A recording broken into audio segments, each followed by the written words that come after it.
Hi boys and girls, my name is Miss McGuigan and today I'm going to read you a book called Giraffes Can't Dance.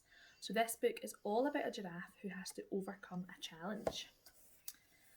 So Gerald was a tall giraffe whose neck was long and slim, but his knees were awfully bandy and his legs were rather thin. He was very good at standing still and munching shoots off the trees, but when he tried to run around, he buckled at the knees. Now, every year in Africa, they hold the jungle dance, where every single animal turns up to skip and prance. And this year, when the day arrived, poor Gerald felt so sad, because when it came to dancing, he was really very bad. The warthog started waltzing, and the rhinos rock and rolled. The lions danced a tango, which was elegant and bold. The chimps all did a cha-cha with a very Latin feel, and 8 baboons then teamed up for a splendid Scottish reel.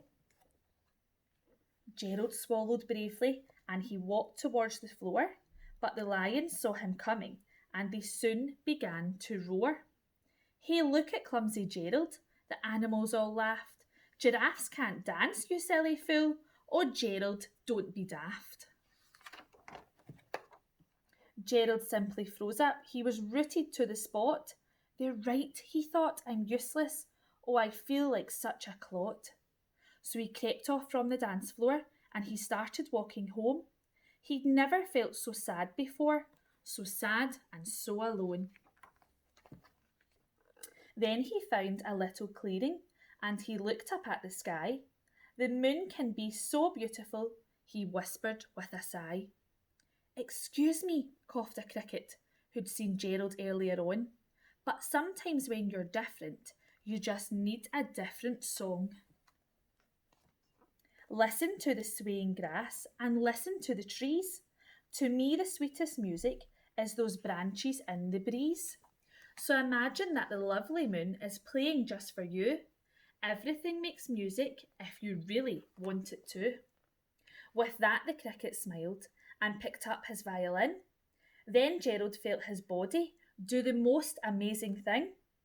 His hooves had started shuffling, making circles on the ground. His neck was gently swaying and his tail was swishing round. He threw his arms out sideways and he swung them everywhere. Then he did a backward somersault and leapt up in the air. Gerald felt so wonderful. His mouth was open wide.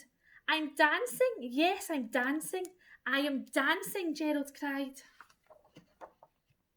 Then one by one each animal who'd been there at the dance arrived with Gerald, boogied on and watched him quite entranced. They shouted, it's a miracle. We must be in a dream. Gerald's the best dancer that we've ever seen. How is it you can dance like that? Please, Gerald, tell us how. But Gerald simply twizzled round and finished with a bow. Then he raised his head and looked up at the moon and stars above. We all can dance, he said, when we find the music that we love. And that is Giraffes Can't Dance. Why don't you put on a good song that you like and do a dance at home?